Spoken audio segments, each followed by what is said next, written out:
तो digital footprint दो प्रकार का होता है, एक एक्टिव डिजिटल फुटप्रिंट, दूसरा पैसिव डिजिटल फुटप्रिंट। जहां तक बात करें एक्टिव डिजिटल फुटप्रिंट की, तो ये वो फुटप्रिंट होते हैं जो हम खुद डिजिटल मीडिया पर हम उसको प्रकाशित करते हैं, एंटर करते हैं या फिर उसमें कोई चीज मेंशन करते हैं।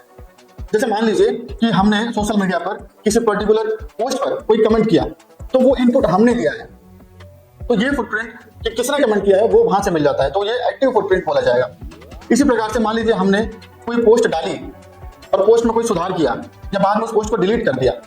किसी भी कारणवश, तो ये एक्टिव डिजिटल फुटप्रिंट में आएगा और जरूरत पड़ने पर यह पता लगाया जा सकता है कि ये पोस्ट किसने डाली थी, कब डाली थी, क्या पोस्ट डाली थी, एडिट करने के बाद क्या डाला था, और जो पोस्ट डाला था उसको डिलीट क्यों कर दिया गया है, वो क्या चीज डिलीट की गई है।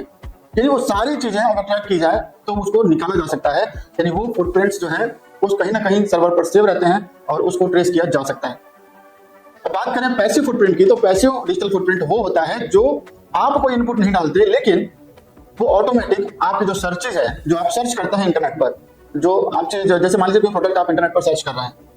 तो जब उस प्रोडक्ट को सर्च कर रहे होते हैं तो जो भी रिजल्ट हमारे सामने आता है वो रिजल्ट हमें देखने के बाद हम उसको छोड़ देते हैं, हम किसी दूसरे काम में लग जाते हैं। लेकिन जब हम उस प्रोडक्ट को सर्च करते हैं उसके बाद हमें तमाम ऐसी चीजें एडवर्टाइजमेंट के माध्यम से हमारे सामने आने लगती है डिजिटल मीडिया पर कि हम उस प्रोडक्ट को सर्च कर रहे थे, उसके सिमिलर ये सारी चीजें हम और उपयोग कर सकते हैं। यानी इनडायरेक्ट वे में, पैसिव वे में हमारे फुटप्रिंट्स को, हमारे डिजिटल फुटप्रिंट्स को ट्रैक करके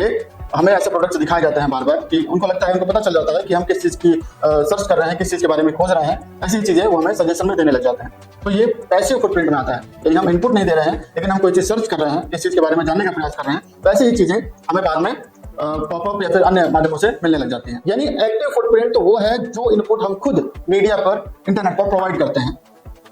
चाहे वो पोस्ट हो गया, चाहे फोटोग्राफ हो गया, चाहे वीडियो हो गया, चाहे कोई कमेंट हो गया, चाहे किसी के वीडियो को लाइक अथवा किसी के चैनल को सब्सक्राइब इत्यादि करना हो गया, ये हम इनपुट खुद प्रोवाइड करते हैं। तो ये एक्टिव फुटप्रिंट हो गया। पैसिव फुटप्रिंट ये है कि हमको इनपुट नहीं देते लेकिन हम उस पर ब्राउजिंग करते हैं, सर्फिंग करते हैं।